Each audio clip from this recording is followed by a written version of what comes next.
بسم اللہ الرحمن الرحیم۔ السلام علیکم معزز طلبہ کرام، آپ سب کیسے ہیں؟ آج ہم معطا امام محمد کے سبق نمبر 262 کو پڑھیں گے۔ آج کے ہمارے سبق کا عنوان ہے کہ ایک اعتراض اور اس کے جوابات۔ آج کے سبق میں ہم معطا امام محمد کی جو باب العقیقہ کی پہلی حدیث ہے، تو اس کی بنیاد پر جو نبی علیہ السلام نے حقوق کو پسند نہیں فرمایا، تو آپ کے اس پہلی حدیث کے حوالے سے معترض کے اعتراض کرے گا اس سے متعلق، اور پھر اس کے کئی ایک جوابات بھی دیے جائیں گے، اور اس کے ساتھ ساتھ پھر لڑکے کی طرف سے 2 جانور، لڑکی کی طرف سے 1 کا بطور عقیقہ ذبح کرنا، تو اس کی ثبوت کے حوالے سے بھی ہمارا کلام ہوگا، اور پھر 7ویں دن ہی عقیقہ کرنا، سر منڈوانا، نام رکھنا، گوشت میں صحیح طریقے سے تصرف کرنا، اس حوالے سے کیا ہوگا، اور جانور کی عمر کیا ہونی چاہیے، اس کی شرائط کیا ہونی چاہیے، تو یہ ساری جو ہے وہ ہم گفتگو آج کے سبق میں کریں گے۔ تو بہرحال یہ ہماری اس پورے باب کی آخری گفتگو ہے کتاب الضحایا کی، اور اس کے بعد ہمارا اگلا باب شروع ہو جائے گا۔ تو معترض جو ہے وہ معطا کی پہلی حدیث میں عقیقے کے جواب میں نبی علیہ السلام کے ارشاد کے حوالے سے اعتراض کرتا ہے کہ نبی علیہ السلام نے فرمایا کہ میں حقوق کو پسند نہیں کرتا، چونکہ آپ نے یہ جواب عقیقے کے متعلق فرمایا، نہ کہ والدین کی نافرمانی وغیرہ کے مسئلے میں، تو اس سے معلوم یہ ہوتا ہے کہ آپ نے عقیقے کو ناپسند فرمایا ہے۔ جب نبی علیہ السلام نے اسے ناپسند فرمایا تو اس کی اباحت یا استحباب کہاں رہا؟ پھر تو نہ یہ مستحب ہونا چاہیے بلکہ مباح بھی نہیں ہونا چاہیے کہ نبی علیہ السلام نے پسند ہی نہیں فرمایا، تو اس حوالے سے کیا جواب ہوگا؟ اس حوالے سے پہلا جو جواب ہے وہ یہ ہے کہ اصل میں یہ جو حدیث مذکورہ ہے، اس کی جو راوی ہے نا، اس راوی نے تعویل جو کی ہے وہ درست نہیں ہے، کیونکہ نبی علیہ السلام نے بہت سی احادیث میں عقیقے کا ذکر فرمایا ہے۔ اگر آپ اسے اس اسم کو ناپسند فرماتے تو اسے یا تو تبدیل فرما دیتے یا اس کے ناپسند ہونے کے لیے نہیں فرما دیتے، جیسا کہ آپ نے انگوروں کے متعلق فرمایا کہ انہیں الکرم نہ کہا کرو۔ ہاں، وجہ اس حدیث کی یہ ہو سکتی ہے کہ کہا جا سکتا ہے کہ دریافت کرنے والے نے اس کے بارے میں اس لیے پوچھا ہو کہ اسے عقیقہ کے مکروہ، مستحب یا واجب یا مندوب ہونے میں شبہ ہو، اور اس نے اس کی فضیلت جاننا چاہیے ہو، اور جبکہ عقیقہ فضیلت کا وہ درجہ رکھتا ہے جو امت پر مخفی نہیں ہے کہ اسے اللہ تعالیٰ شرف قبولیت سے نوازتا ہے، تو آپ صلی اللہ علیہ وسلم نے سائل کو جواب عطا فرما کر یہ تنبیہ فرمائی کہ اللہ تعالیٰ کو اگر کوئی بات اس بارے میں ناپسند ہے تو وہ حقوق ہیں، عقیقہ نہیں ہے۔ تو حاصل کلام یہ ہوگا اس جواب کا کہ یہ سائل کو حقیقہ اور حقوق میں لفظی مشارکت کی بنا پر شبہ تھا کہ کہیں دونوں کا حکم ایک ساتھ تو نہیں ہے، اور وہ جانتا تھا کہ حقوق اللہ تعالیٰ کو ناپسند اور عقیقہ پسند ہے، تو رسول کریم صلی اللہ علیہ وسلم نے اس کے اس شبہ کو دور فرما دیا کہ اشتراک لفظی اگرچہ ہے لیکن دونوں کا استعمال وہ الگ الگ ہے۔ اللہ تعالیٰ کو حقوق ناپسند ہے اور عقیقہ تو اللہ تعالیٰ کو بہت محبوب ہے، یہاں تک کہ آپ نے ارشاد فرمایا کہ لڑکا عقیقے کے ساتھ رہن رکھا گیا ہے۔ اس کی جو ہے وہ اس سوال کے حوالے سے اگر دوسرا جواب عرض کیا جائے تو وہ مرقات کے اندر باب العقیقہ کے تحت دیا گیا، وہ یہ کہ احتمال ہے کہ حدیث مذکورہ میں حقوق یہ والد کے لیے بطور مجاز ذکر کیا گیا ہو، جبکہ یہ حقیقت میں مولود کے اندر ہوتا ہے، اور یہ اس طرح کہ پیدا ہونے والا جب اپنے والدین کے حقوق نہیں پہچانتا اور ان کی ادائیگی سے انکاری ہوتا ہے تو وہ عاق ہو جاتا ہے، لہذا باپ کا بچے کے حقوق کو ادا کرنے سے انکار کو بطور وسعت حقوق کہا گیا، یعنی باپ کا اپنے بچے کے حقوق کو ادا کرنے سے انکار، اس کو بطور وسعت حقوق کہا گیا۔ آپ صلی اللہ علیہ وسلم فرمایا اللہ تعالیٰ حقوق کو پسند نہیں فرماتا، یعنی باپ کا باوجود قادر ہونے کے بچے کے حقوق ادا کرنے میں کوتاہی کرنا اللہ تعالیٰ کو پسند نہیں ہے، کیونکہ ایسا کرنا ماں باپ کے لیے دراصل اس بچے کو ضیاع کر دینے کے مترادف ہے، اور اللہ تعالیٰ کو یہ ضیاع پسند نہیں ہے۔ تو اب اس جواب کا خلاصہ کیا نکلے گا؟ اس جواب کا حاصل یہ ہے کہ اگرچہ فقہ میں حقوق بچے کا والدین کی نافرمانی کرنے پر بولا جاتا ہے، لیکن اس حدیث میں مجازن باپ کا اپنے بچے کے حق کو باوجود قادر ہونے کے ادا نہ کرنا، اس پر لفظی حقوق بولا گیا۔ اور یہ مسئلہ زیر بحث جو ہے وہ اس میں اس طرح ہوگا کہ باپ کو بچے کا عقیقہ کرنے کی قدرت تھی، اس قدرت نے باپ کے ذمے بچے کا عقیقہ کرنے سے بچے کا حق یہ اس پر بنا دیا، لہذا جو باپ عقیقے کی طاقت رکھتے ہوئے پھر عقیقہ نہ کرے، اس نے بچے کا حق غصب کر کے حقوق کا ارتکاب کیا، نافرمانی کا ارتکاب کیا۔ اس بارے میں حدیث پاک میں قال رسول اللہ صلی اللہ علیہ وسلم، نبی علیہ السلام نے فرمایا کہ الغلام مرتہن بعقیقۃ، کہ جو لڑکا ہے، جو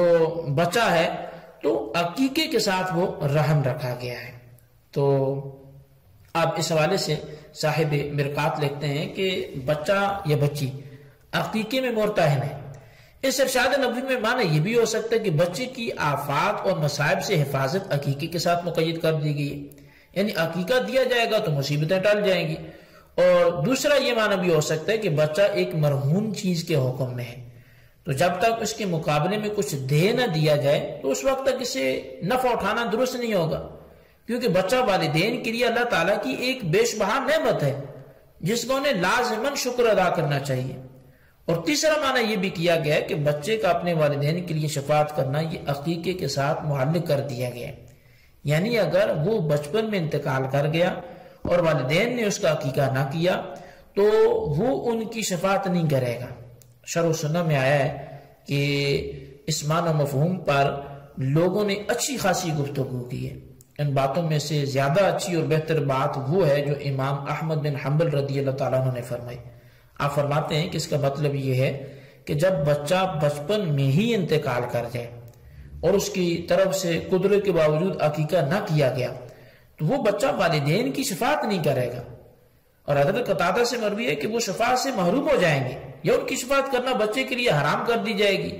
اسی طرح امام طیبی نے کہا کہ یقیناً امام احمد بن حنبل نے یہ قول تبھی کیا ہوگا کہ انہیں یہ حضرات صحابہ کرام تابعین کرام سے پہنچا ہوگا، اس کے علاوہ آپ خود جلیل القدر امام ہیں، اس لیے آپ کا قول اس لائق ہے کہ اسے مقبول و منظور سمجھا جائے اور ان کے بارے میں حسن ظن رکھا جائے۔ تو بہرحال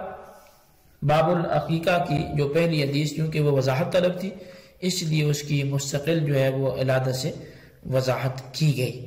تو بہرحال یہاں پر اس جو حضرت سیدہ خاتون جنت رضی اللہ تعالیٰ عنہ نے حسن و حسین رضی اللہ تعالیٰ عنہ کی ولادت کے بعد ان کے سر کے بالوں کے ہم وزن چاندی کو صدقہ کیا، ان باتوں کے ضمن میں علماء احناف نے چند مسائل جو ہیں وہ ذکر فرمائے ہیں۔ پہلی بات یہ کہ بچے کی پیدائش کے بعد 7ویں دن اس کے سر کے بال صاف کیے جائیں اور ان کے ہم وزن چاندی کا صدقہ کیا جائے اور نام بھی رکھا جائے۔ پھر یہ کہ لڑکے کی صورت میں وہ جانور اور لڑکی کی یعنی 2 جانور اور لڑکی کی صورت میں 1 عقیقہ کیا جائے۔ اور تیسری بات یہ کہ نیک فال کے پیش نظر عقیقے کے جانور کا گوشت زیادہ نہ توڑا جائے، یعنی اس کی چھوٹی چھوٹی زیادہ بوٹیاں بنانے کے بجائے بڑی بڑی بوٹیاں رکھی جائیں، اور ہڈی کو بھی بلا ضرورت ٹکڑے ٹکڑے نہ کیا جائے۔ یہ جو مسائل ہیں یہ چونکہ مختلف فتاوی میں بیان کیے گئے، کتب فقہ میں مزید تفصیل سے ملیں گے، تو بہرحال تفصیل ادھر سے تلاش کی جائے۔ یہ کچھ میں نے چیدہ مسائل عرض کیے۔ اچھا، اب اس حوالے سے کہ لڑکی کی طرف سے 2 جانور اور لڑکی کی طرف سے 1 کرنا، تو کیا کوئی اس پر شواہد بھی موجود ہیں؟ تو یہ مصنف ابن ابی شیبہ میں حضرت عطا سے روایت ہے کہ ام سبا نے نبی علیہ السلام سے پوچھا کیا میں اپنے بچوں کا عقیقہ کروں؟ آپ نے فرمایا ہاں، لڑکے کی طرف سے 2 بکریاں اور لڑکی کی طرف سے 1 بکری۔ اسی طرح سیدہ عائشہ صدیقہ رضی اللہ تعالیٰ عنہ آپ سے روایت ہے کہ ہمیں رسول کریم صلی اللہ علیہ وسلم نے فرمایا کہ ہم لڑکے کی طرف سے 2 اور لڑکی کی طرف سے 1 بکری بطور عقیقہ ذبح کریں، مذکر ہو یا مؤنث اس میں کوئی نقصان نہیں ہے۔ تو اب ان احادیث اور ان جیسی دوسری احادیث میں جو لڑکے کی طرف سے 2 بکرے یا اور 2 بکریاں ذبح کرنے کے ارشاد نبوی ہے وہ استحباب پر معمول ہے، یعنی اگر لڑکی کی طرف سے 2 بکریاں عقیقے میں ذبح کر دی جائیں تو اچھا ہے، اور اگر ایک ہی ذبح کر دی جائے تو بھی جائز ہے، جیسا کہ مصنف ابن ابی شیبہ میں اسی موضوع کے تحت یہ روایت بھی موجود ہے، بلکہ 2 روایتیں موجود ہیں کہ حضرت عبداللہ بن عمر رضی اللہ تعالیٰ عنہ فرمایا کرتے تھے کہ لڑکے اور لڑکی کی طرف سے ایک بکری کا عقیقہ بھی جائز ہے۔ اسی طرح